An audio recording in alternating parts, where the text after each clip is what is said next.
Chapter 13. I receive an insulting Christmas card. We spend a pleasant Christmas at Carrie's mother's. A Mr. Moss is rather too free. A boisterous evening during which I am struck in the dark. I receive an extraordinary letter from Mr. Mutlar Senior respecting Lupin. We miss drinking out the old year. December the 24th. I am a poor man, but I would gladly give 10 shillings to find out who sent me the insulting Christmas card I received this morning. I never insult people. Why should they insult me? The worst part of that transaction is that I find myself suspecting all my friends. The handwriting on the envelope is evidently disguised, being written sloping the wrong way. I cannot think either Gowing or Cummings would do such a mean thing. Lupin denied all knowledge of it, and I believe him, although I disapprove of his laughing and sympathizing with the offender. Mr. Franching would be above such an act, and I don't think any of the Mutlars would descend to such a course. I wonder if Pitt, that impudent clerk at the office, did it, or Mrs. Birrell, the charwoman, or Berwin Fosselton. The writing is too good for the former. Christmas Day, we caught the 10:20 train at Paddington, and spent a pleasant day at Carrie's mother's. The country was quite nice and pleasant, although the roads were sloppy. We dined in the middle of the day, just 10 of us, and talked over old times. If everybody had a nice, uninterfering mother-in-law, such as I have, what a deal of happiness there would be in the world. Being all in good spirits, I proposed her health, and I made, I think, a very good speech. I concluded rather neatly by saying, on an occasion like this, whether relatives, friends, or acquaintances, we are all inspired with good feelings towards each other. We are of one mind, and think only of love and friendship. Those who have quarrelled with absent friends should kiss and make it up. Those who happily have not fallen out can kiss all the same. I saw the tears in the eyes of both Carrie and her mother, and must say I felt very flattered by the compliment. That dear old Reverend John Pansy Smith, who married us, made a most cheerful and amusing speech, and said he should act on my suggestion respecting the kissing. He then walked round the table and kissed all the ladies, including Carrie. Of course, one did not object to this, but I was more than staggered when a young fellow named Moss, who was a stranger to me, and who had scarcely spoken a word through dinner, jumped up suddenly with a sprig of mistletoe and exclaimed, "Hello, I don't see why I shouldn't be on in this scene." Before one could realize what he was about to do, he kissed Carrie and the rest of the ladies. Fortunately, the matter was treated as a joke, and we all laughed, but it was a dangerous experiment, and I feel very uneasy for a moment as to the result. I subsequently referred to the matter to Carrie, but she said, "Oh, he's not much more than a boy." I said that he had a very large moustache for a boy. Carrie replied, "I didn't say he was not a nice boy." December the 26th. I did not sleep very well last night. I never do in a strange bed. I feel a little indigestion, which one must expect at this time of year. Carrie and I returned to town in the evening. Lupin came in late. He said he enjoyed his Christmas, and added, "I feel as fit as a Lowther arcade fiddle, and only require a little more oof to feel as fit as a £500 Stradivarius." I have long since given up trying to understand Lupin's slang or asking him to explain it. December the 27th. I told Lupin I was expecting Gowing and Cummings to drop in tomorrow evening for a quiet game.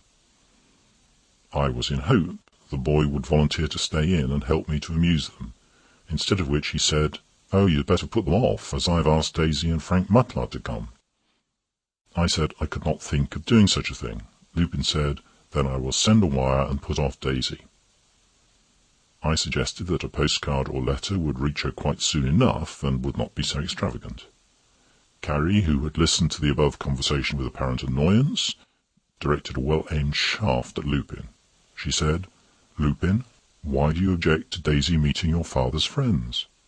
Is it because they are not good enough for her, or, which is equally possible, she is not good enough for them? Lupin was dumbfounded and could make no reply. When he left the room, I gave Carrie a kiss of approval. December the 28th. Lupin, on coming down to breakfast, said to his mother, "I have not put off Daisy and Frank, and should like them to join Gowing and Cummings this evening." I felt very pleased with the boy for this. Carrie said in reply, "I am glad you let me know in time, as I can turn over the cold leg of mutton, dress it with a little parsley, and no one will know it has been cut." She further said she would make a few custards and stew some pippins so that they would be cold by the evening. Finding Lupin in good spirits, I asked him quietly if he really had any personal objection to either Gowing or Cummings.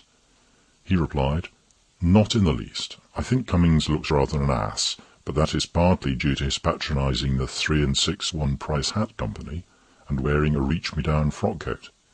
As for that perpetual brown velveteen jacket of Gowing's, why, he resembles an itinerant photographer." I said it was not the coat that made the gentleman, whereupon Lupin, with a laugh, replied, "No, and it wasn't much of a gentleman who made their coats." We were rather jolly at supper, and Daisy made herself very agreeable, especially in the earlier part of the evening when she sang. At supper, however, she said, "Can you make Tito-tums with bread?" And she commenced rolling up pieces of bread and twisting them round on the table. I felt this to be bad manners, but of course said nothing. Presently Daisy and Lupin, to my disgust, began throwing bread pills at each other. Frank followed suit, and so did Cummings and Gowing, to my astonishment.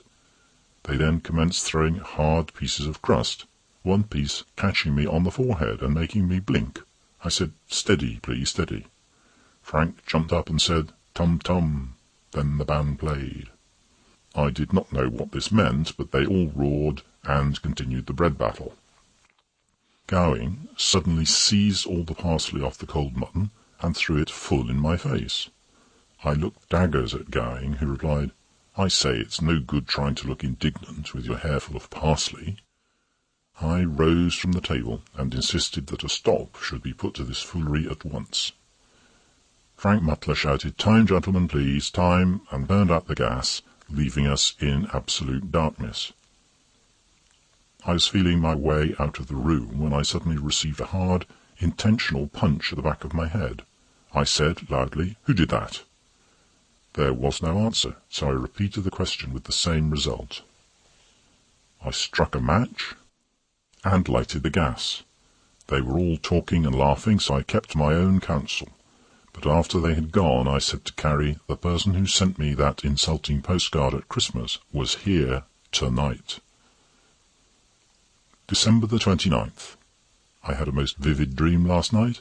I woke up and, on falling asleep, dreamed the same dream over again, precisely.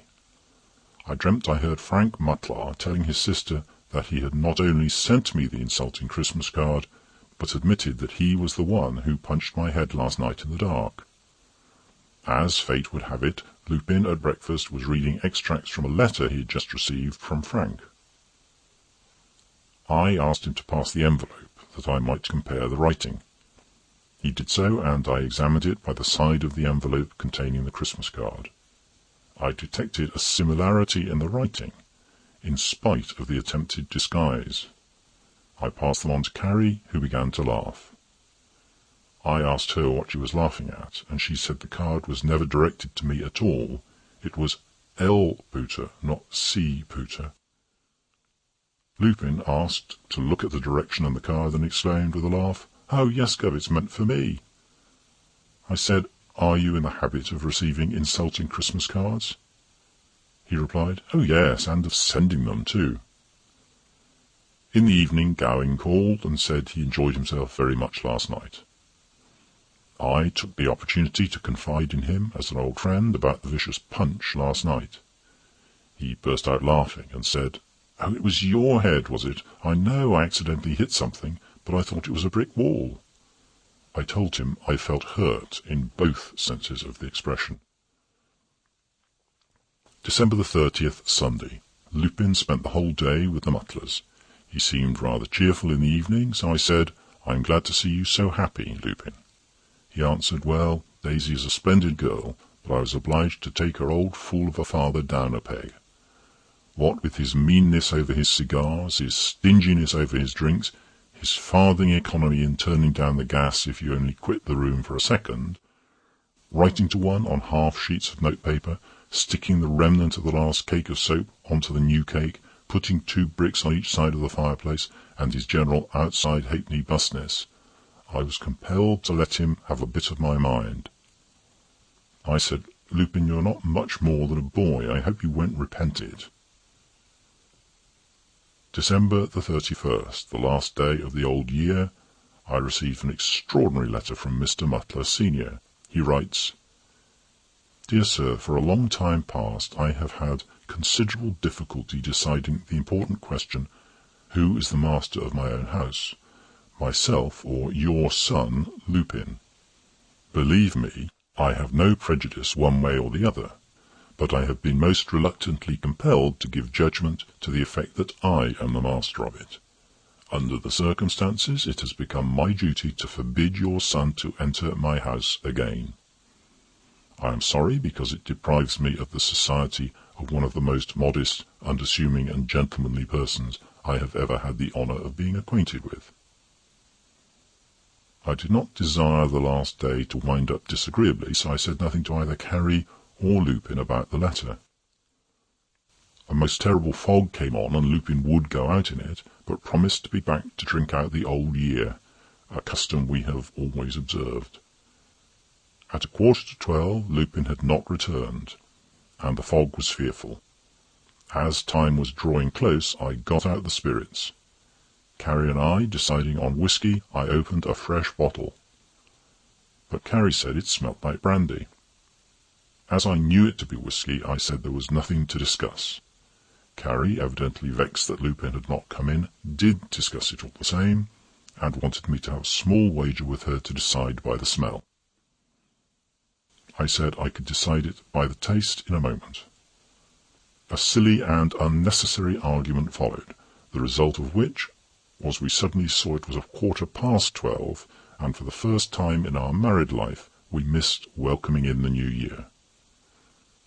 Lupin got home at 2:15, having got lost in the fog. So he said. End of chapter.